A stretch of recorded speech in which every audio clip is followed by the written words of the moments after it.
talk about non-displaceable and Lagrangian link. So let me first explain what kinds of problem we are interested in by a very simple example. So we know that if we have a sphere and a circle inside, so a sphere together with a circle somewhere here, then we know that the circle is displaceable in the sense that we can find a diffeomorphism of S2 such that the image of the circle under phi is disjoint from the circle itself. So the intersection is empty. But if we consider area preserving diffeomorphism,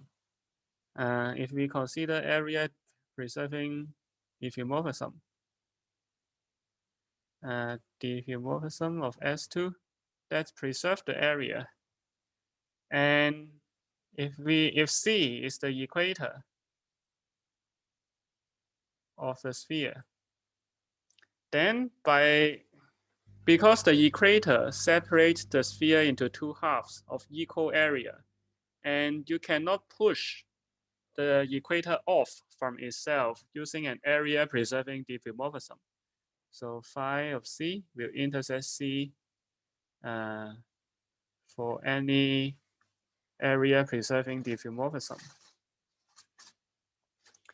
And this kinds of phenomenon is what I'm interested in and I'm going to talk about today.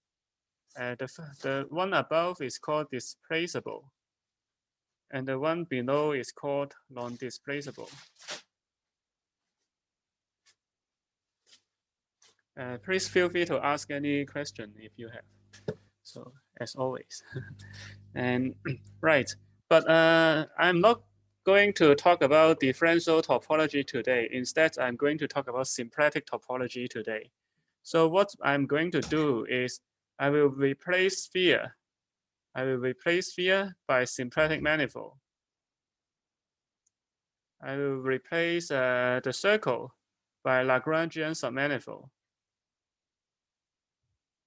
And I will replace I will replace the area preserving diffeomorphism by Hamiltonian diffeomorphism.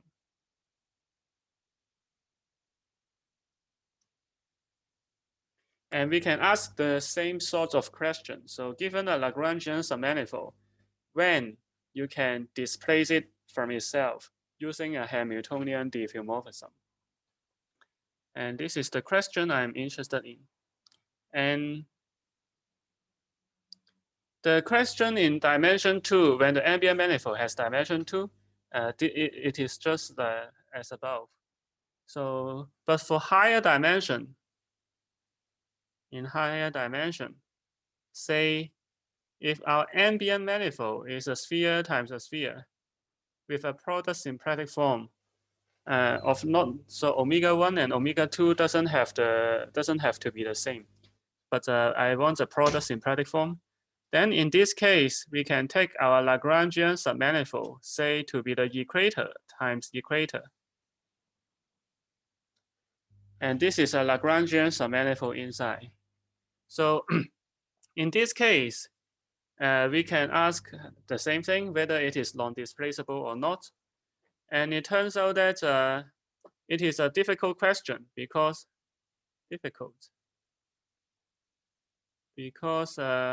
L no longer separates the ambient manifold into two halves because it has codimension 2, doesn't separate. Let's say this is M. So it means that we don't have volume argument. We cannot use the volume constraint. We cannot use a volume constraint to say that L is non-displaceable.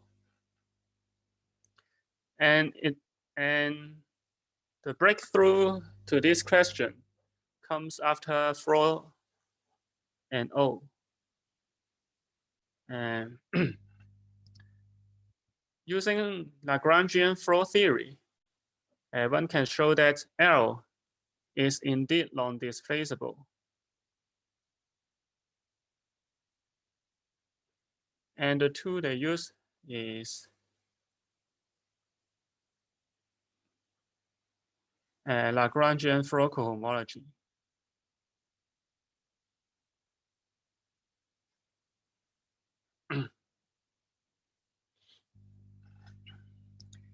So since I know that not everyone here is a symplectic geometer, so let me say some quick words about what this is. So Lagrangian Floer cohomology is so the key point is that if you have your Lagrangian L and you consider a perturbation of it by a Hamiltonian diffeomorphism, and this chain complex is generated by the intersection points between them, as long as they are transversally intersecting.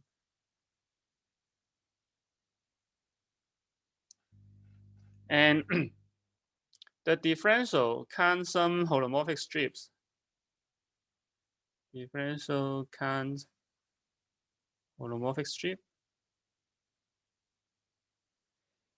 And because the Floer cochain is defined by generated over by intersection points, so the Floer cohomology, when it is well defined and non-zero, would imply that L intersects phi L for all phi lying inside Ham log n-t lying inside Ham. That's all I will say about Lagrangian Floer cohomology. And this is a very useful tool to detect non-displaceability of a Lagrangian. And there are a lot of interesting results along this direction. And the example that I'm going to focus on today is a seemingly slight generalization of the previous one. In the previous one, we have two spheres, the product of two spheres.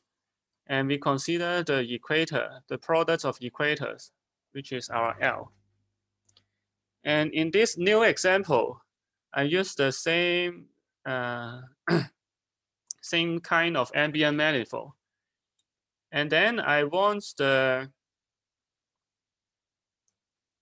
symplectic form in the first factor to have area 2b plus c, and the symplectic form on the second factor to have area 2a.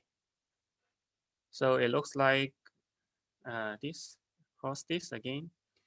But this time, I'm interested in a Lagrangian submanifold, which is a disjoint union of two Lagrangian submanifolds. So I have L1, L2, K.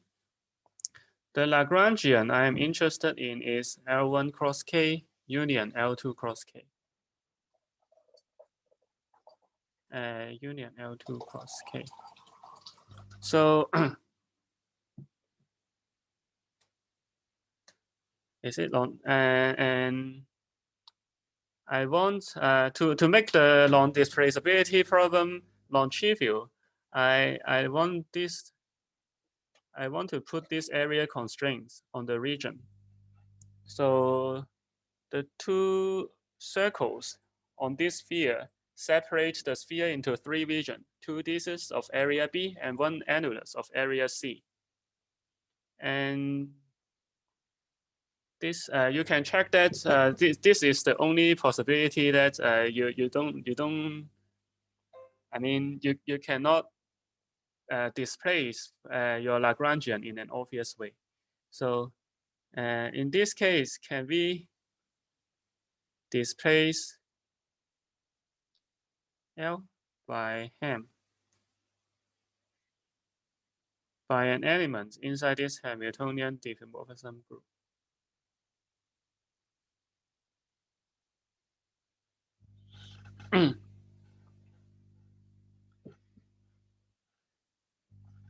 Any questions so far?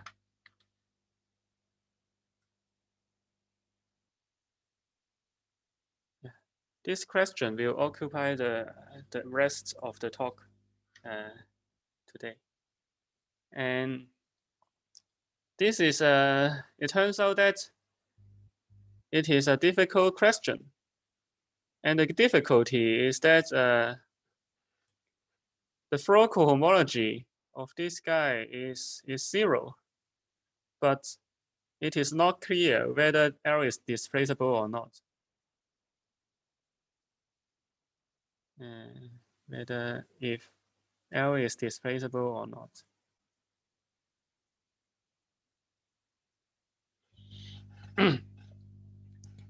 But but on the other hand, it looks quite promising that it should be displaceable, because if you forget the second factor and look at the first factor,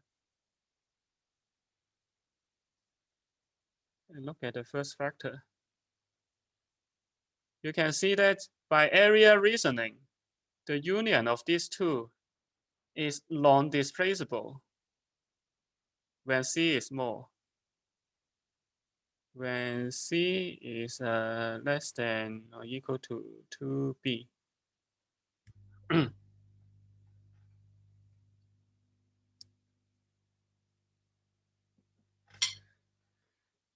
So it is and yet it looks like L is non-displaceable. Non-displaceable when C is small.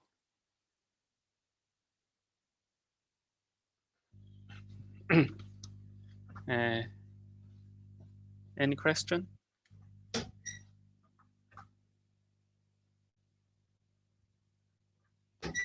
And the first surprising result in this direction is due to Ulrich.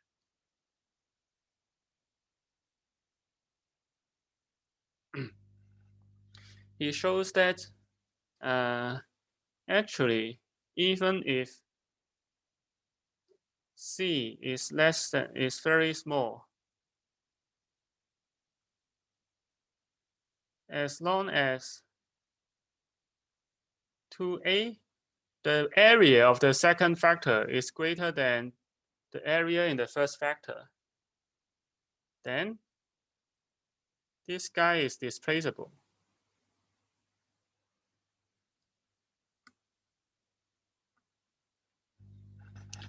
The proof is by a direct construction.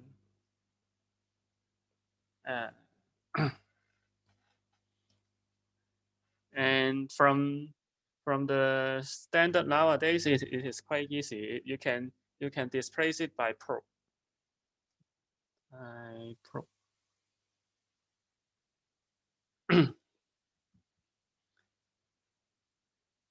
And but in contrast, the theorem that I want to talk about today is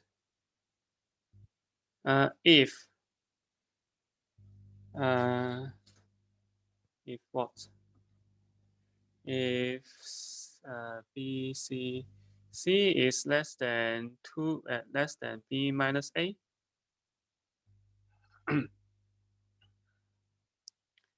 then L is non-displaceable.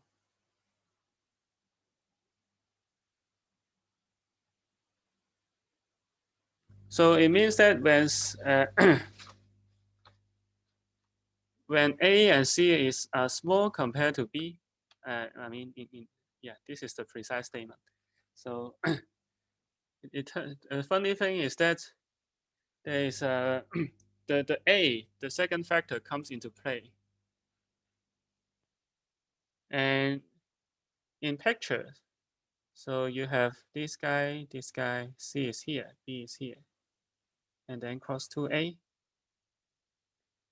And when C is sufficiently small, sufficiently close to being these two circles sufficiently close to being an equator, and and when A is small, then this guy is indeed non-displaceable.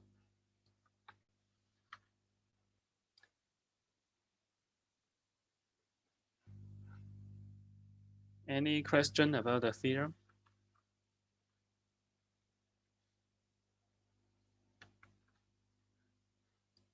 If no, then let me talk about what is the key point here. So as I said, Floer cohomology cannot detect the non-displaceability of this Lagrangian, but this Lagrangian is non-displaceable. So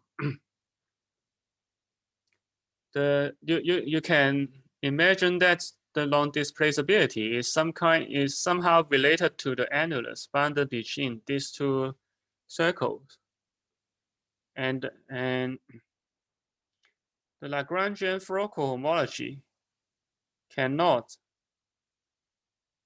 detect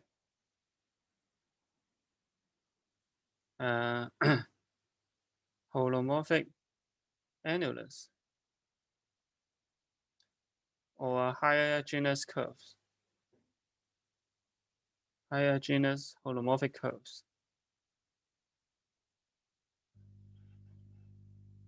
This is the reason, a moral reason, that's why the Lagrangian Floer cohomology cannot see the annulus obstructing the displaceability.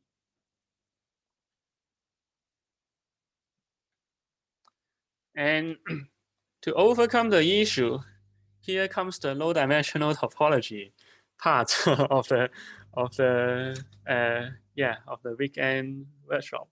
So to see the annulus,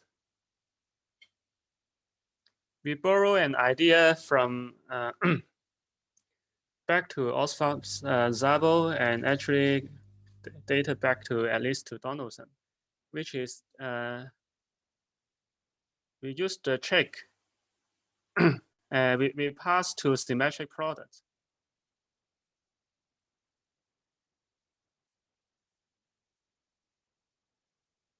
So let me explain it in a bit more details.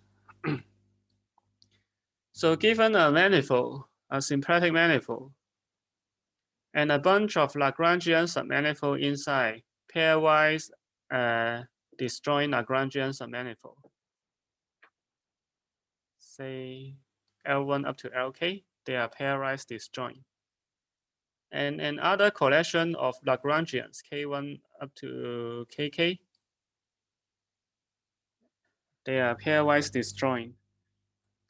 Then what you can do is you can take the product of this L1 up to Lk, which is a Lagrangian in the product manifold. And you can take there is an obvious symmetry group commuting the factors of this manifold. And you can take the quotient. And this is the k-fold symmetric product of M. It has an orbifold symplectic form and orbifold structure. And this guy will descend to a Lagrangian submanifold, which I call it sim L,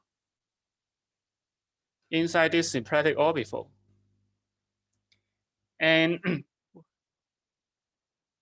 the claim is that if you try to look at the Floer theory, the Lagrangian Floer theory, in symmetric products, it can see some other holomorphic curves, including annulus. You see some holomorphic curves in M, not visible by Lagrangian Floer in M directly. In particular, it can see the holomorphic annulus. I claim that it can see the holomorphic annulus that I draw. The reason goes as follows. there is a tautological correspondence.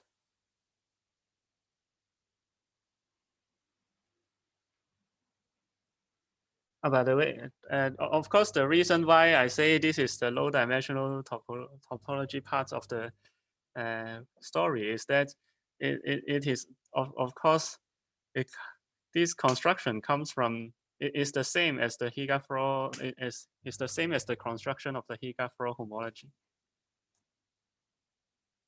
In Higa-Floer homology, M is real dimension 2.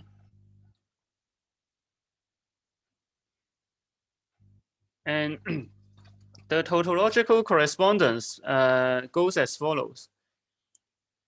If you have a Riemann surface sigma together with a holomorphic map V from sigma to M with boundary going to the union of Lagrangians L.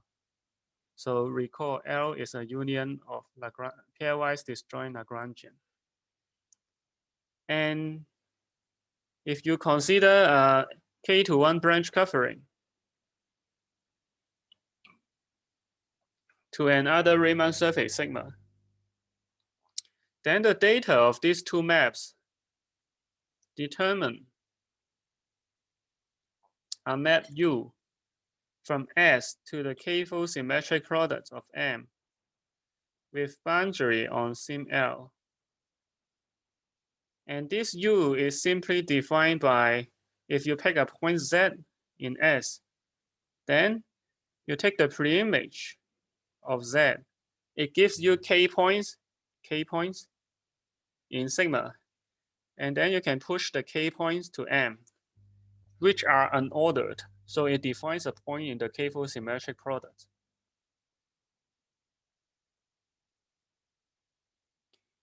And the claim is when U is holomorphic,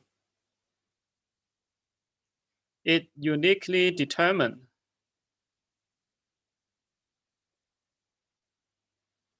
the opposite direction, V and pi sigma.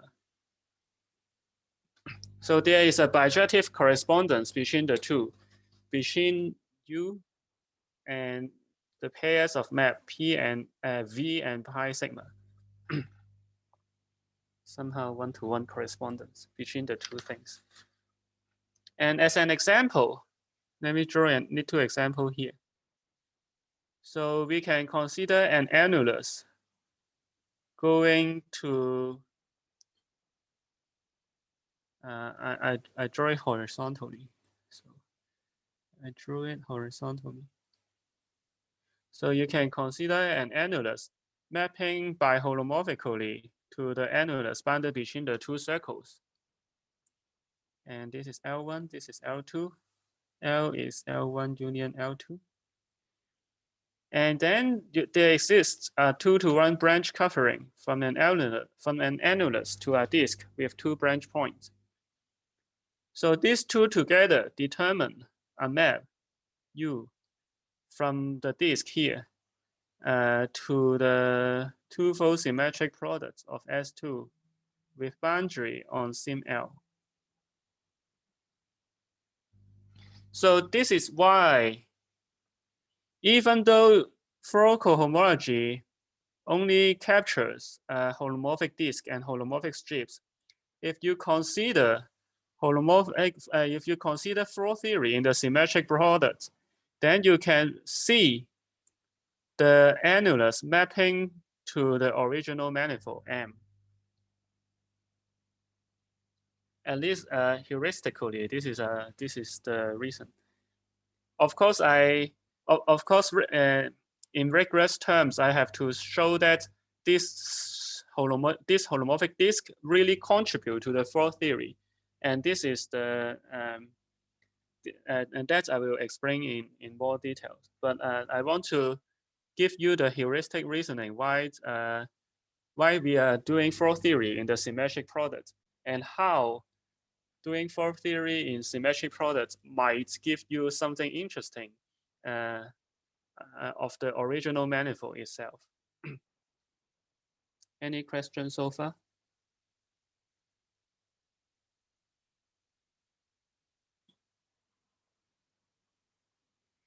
So if no question, then let me continue to explain how do we prove our theorem and how to do Floer theory in symmetric product. So recall that our theorem says that if a less than or equal to b minus c, then L, which is of this form, B C B cross A is non-displaceable.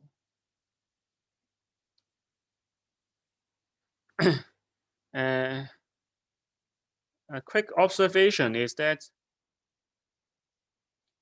the group of Hamiltonian diffeomorphism of S2 cross S2 embed into the group of Hamiltonian diffeomorphism of the twofold symmetric product of S2 cross S2 by sending phi to x1, x2 map to phi x1, phi x2. So I use this notation to denote unordered tuple. Okay. And it gives an embedding. And this is the first observation. And the second observation is that if sim L is non-displaceable by Hamiltonian diffeomorphism by element in Ham sim 2 S2 cross S2, then any connected component, I mean Lj intersect phi L is non-empty for all j. In my case, I only have two j equals 1, 2. So it means that every connected component of this union is non-displaceable from this L underline.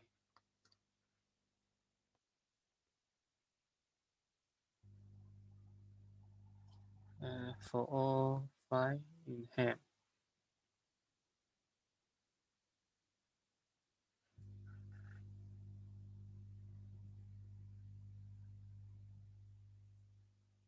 So it means that to prove our results, it suffices to prove that this guy is non-displaceable in the symmetric product.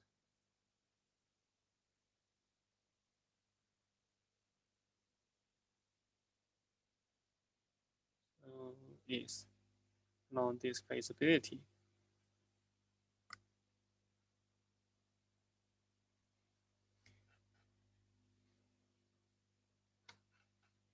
And the non-displaceability of this Lagrangian turns out can be detected by a bulk deformed version of Lagrangian Floer cohomology that I'm going to explain. Any question at this point?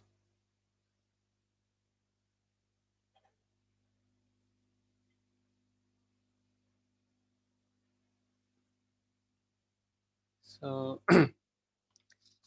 if no question, then let me now explain the tools we need to show the non-displaceability of sim L inside the symmetric product. So there are two tools that we need to use. One is the potential function theory by FOOO, superpotential function, or some people call it this potential function. FOO mean Fukaya-Oh-Ohta-Ono. Fukaya-Oh-Ohta-Ono. And the second two is an orbifold version. Orbifold version by Cho and Poddar.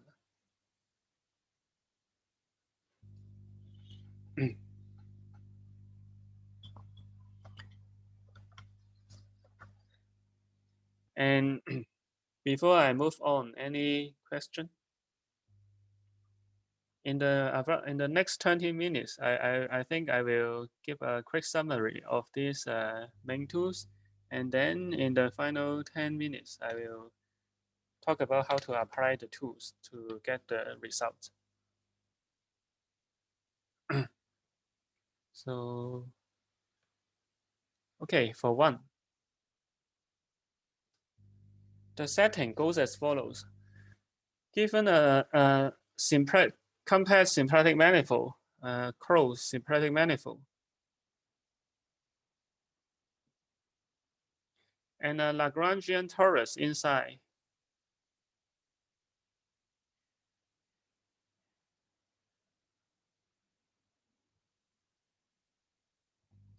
then we can, and also pick a basis, integral basis of the first homology.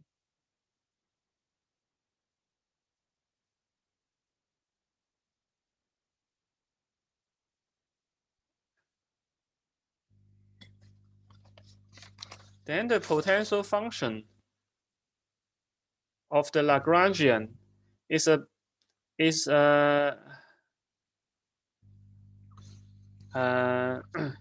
function with variables x1 up to xn, and it is obtained by counting holomorphic disk with boundary on L. So for each relative homology class of M and L, we consider the moduli space of holomorphic disk in this relative homology class, together with one boundary constraint at a point on L, and so you can get a number. You give it orientation and give a side count of this moduli, and then we need to multiply a formal parameter times the power of the area of the disk. And this is where area enters the story.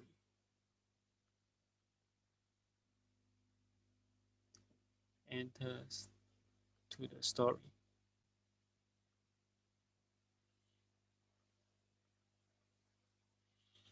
And then multiply by this guy. So as I said, this MA is a side count of holomorphic disk with boundary on L in the class A. And sorry, I forget to make a crucial assumption. I need to assume that L does not span Maslov 2 disk, Maslov less than 2 disk. Maslov less than 2 holomorphic disk.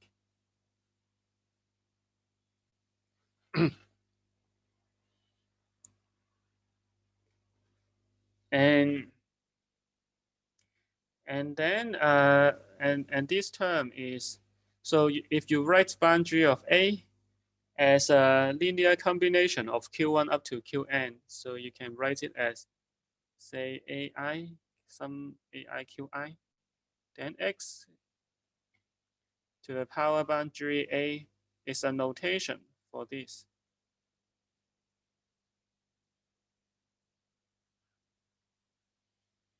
And this guy, this function takes value inside the coefficient in front of this function element inside the Novikov ring. Sum of CIT lambda I such that L0, L1, L2 go to infinity. Go to infinity. And Ci belong to C greater than 0.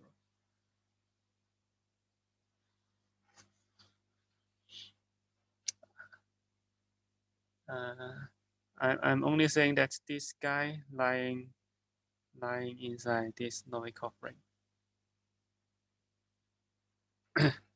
Yeah, very terrible handwriting. Anyway, so let me, if you have any question, let me know. And so there is a maximal ideal inside this lambda 0, which consists of all the elements CIT lambda I, such that the lambda 0, I from 0 to infinity, lambda 0 is greater than 0. So I is starting from 0, sorry. It means that the leading order term has a non-trivial exponent of t in t. And the theorem that we need from FOO is that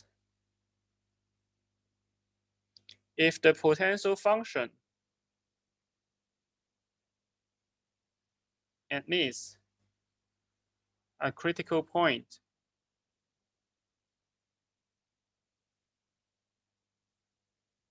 at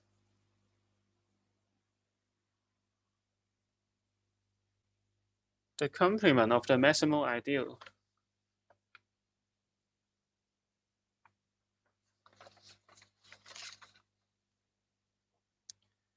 then there is a corresponding Floer cohomology, or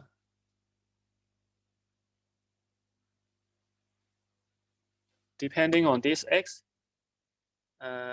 which is the same as the cohomology of L, which is, so in particular, it is non-zero. And then it implies that L is non-displaceable.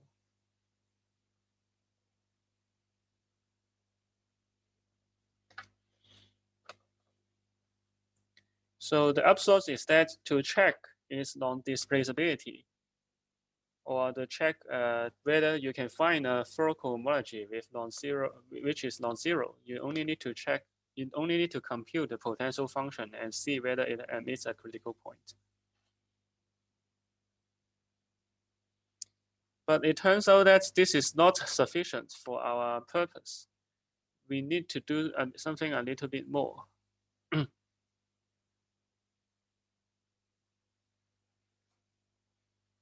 The reason is that there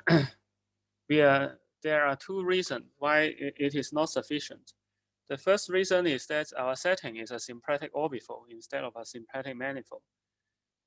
And the second reason is that we are not only working with a symplectic orbifold, but if you look at this picture, if you look at this example, we are actually having holomorphic orbit disk entering the story. And these two branch points of pi sigma actually correspond to two orbifold points in the domain. So we are not only looking at holomorphic disk, we are also looking at a holomorphic orbit disk. So we need a generalization of this theory, which is due to Cho and Poddar.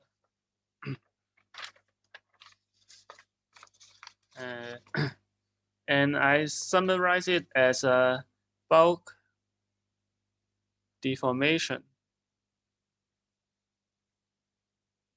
by orbifold cycle.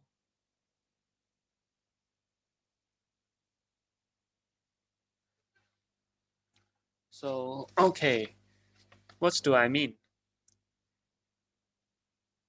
So in the general setting, if you put, if you pick a cycle inside your ambient manifold, and if you pick an element inside the maximal ideal, you can consider a bulk deformation of the Lagrangian potential function. And the bulk deformed potential function looks similar to the original potential function, except that now you put some interior mark points in the domain and require the interior mark points to go to the cycle Q. E k over k factorial. K from 0 to infinity. P omega A x boundary A. So this term is different. So we now have such a, we replace this guy by this one. And what is this? This MAKQ is the moduli is the cant of the moduli space of disk with boundary on L, and it has k interior mark points. Every interior mark point is constrained to be lying inside Q.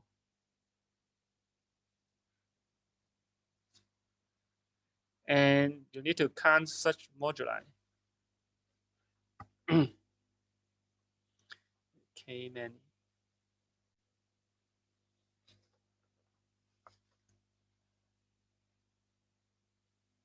So,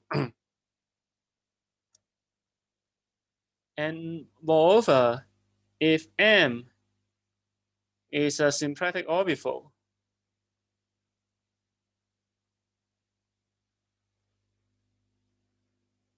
the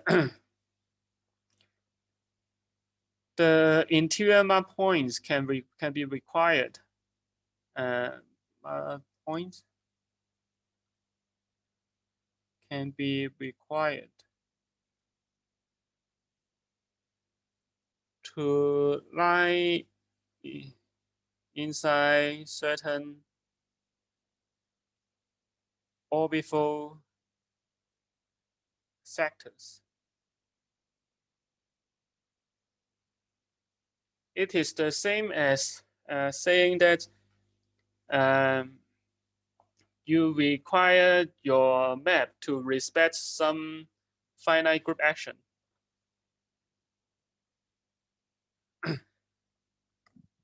And in our example, let me be more explicit using our example. In our example, we have our M is twofold symmetric product of S2 cross S2.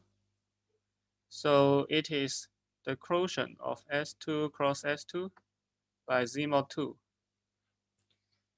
And let me denote X as S2 cross S2 square. And this guy M can be stratified by the isotropy group of the point of the orbifold point, can be stratified. It is the union of the diagonal S2 cross S2 union with the complement. Let's say M circle. So these points have isotropy group of order 2.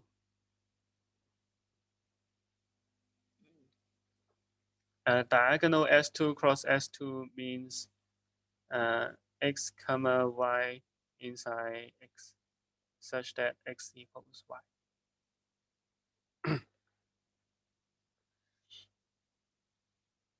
They are in S2 cross S2. And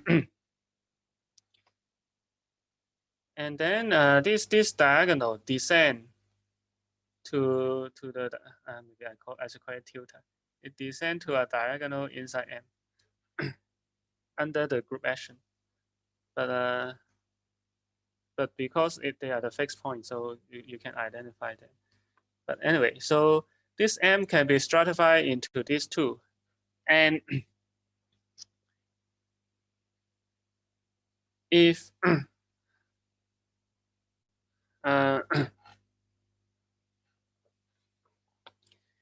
and if you have a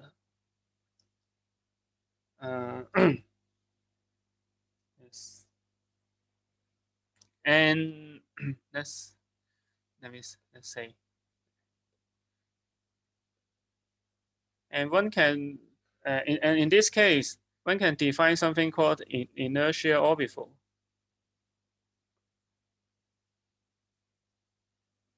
And in this case, you can regard it as a disjoint union of M with an extra copy of the diagonal S2 cross S2. And the evaluation map of the interior map points will go to the inertia orbifold instead of the original orbifold M. And in particular, we can pick, so this is called the trivial orbifold sector. And this is called the non-trivial orbifold sector.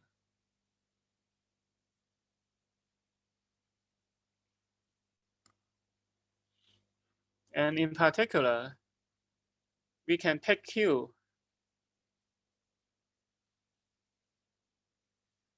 to be the fundamental cycle of this non-trivial orbifold sector. What does it mean? It means that it means that the domain, what we are counting is, we are counting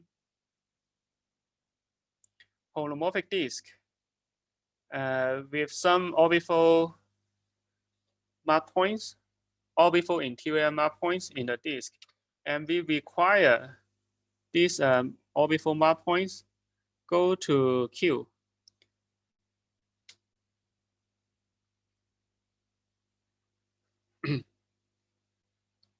But because they are orbifold points, as a smooth orbifold map, these orbifold points will have to lie inside the non-trivial orbifold sector. And constraining them to lie inside Q actually doesn't mean anything. It doesn't pose extra condition. But allowing these interior orbifold points can make this orbifold holomorphic disk contribute to the Floer theory. So if we pick Q, the implication is that not only smooth holomorphic disk contribute to the bulk deform, not only smooth contribute to the bulk deformed potential function, but also a holomorphic orbit disk.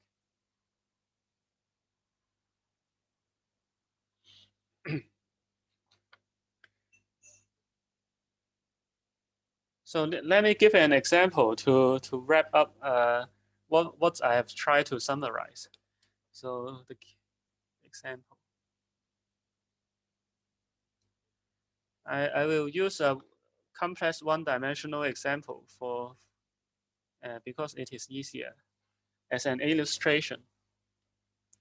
So if we have two circles separating a sphere into three regions of two disks of area B and one annulus of area C, then the disk here, B, the disk with area B here will contribute to the potential function T to the B, because this is the area of the disk, times say x1. And then the disk here will contribute to another term. And this will be precisely the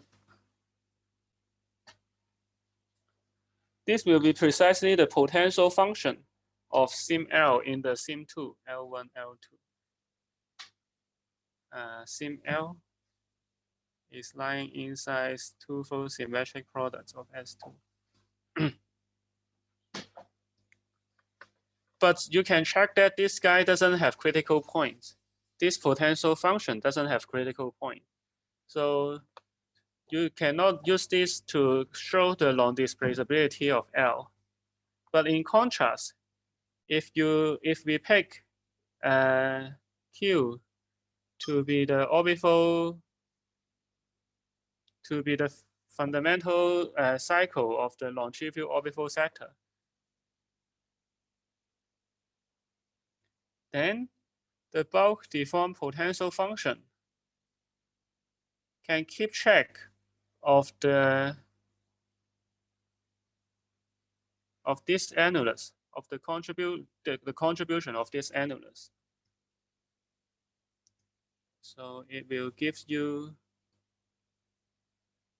plus t to the c x1 inverse, x2 inverse times b square. The b square comes from, this term comes from the fact that the annulus induce, the annulus correspond under the tautological correspondence. It tautologically corresponds to a holomorphic disk with two interior orbifold points mapping to the twofold symmetric product. So the 2 here is correspond to the 2 there. And because bulk deformation only makes sense when B is an element in the maximum ideal. So you can see that, you can check that this potential function has a critical point with X lying inside this guy, admits critical point with X lying inside, if and only if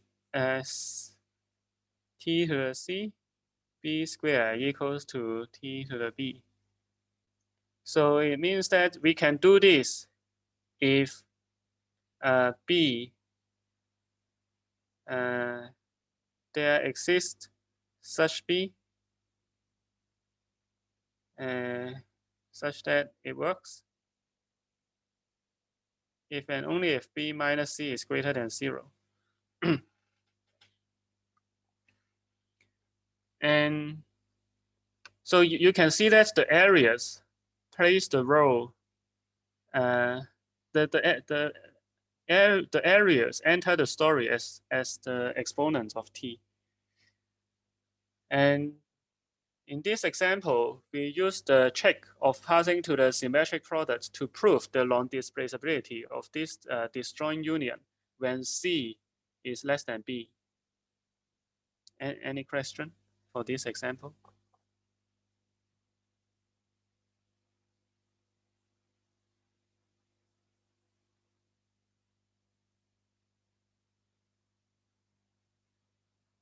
And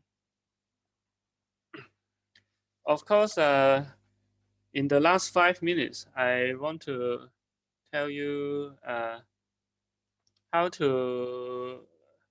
to explain to you how to prove, how to apply the same strategy to prove the result for S2 cross S2. And recall that for S2 cross S2, we need that A is less than or equal to B minus C.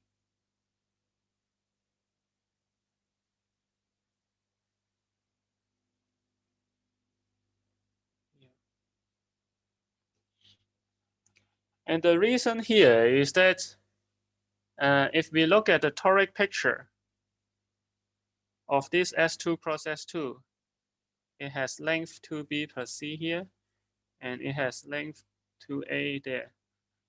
And our disjoint union of Lagrangian are sitting inside there as the fibers over these 2 points. So this is our L.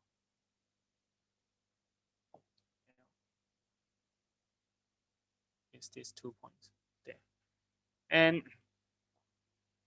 it turns out that in this case, the holomorphic annulus that enters the story looks like this.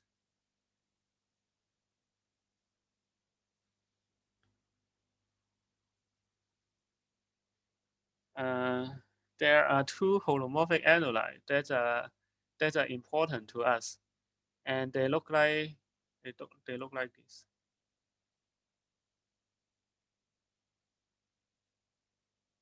So in particular, let me try to write down the potential function for you. So we have these 4 terms. So we have t to the a, x1, x1 plus x1 inverse plus y1 plus y1 inverse. And then we also have some other terms.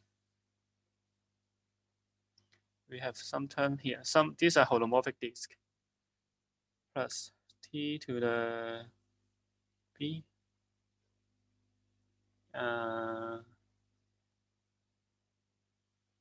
x2 plus y2 inverse. And then we also have those purple green terms. And they will be of the form t to the c b squared. Sorry, not t to the c. And the area of the annulus will be a plus c is no longer c. B squared plus some terms. I don't think I can do it correctly at this point. So maybe y2 and times x1 inverse, x2 inverse plus y1, y2, x2 inverse, something like this. And there are some higher order terms. The difference in this dimension is that in this case, the holomorphic annuli that enters the story has area a plus c instead of c. And the claim is that when a plus c is less than b, this potential function admits a critical point,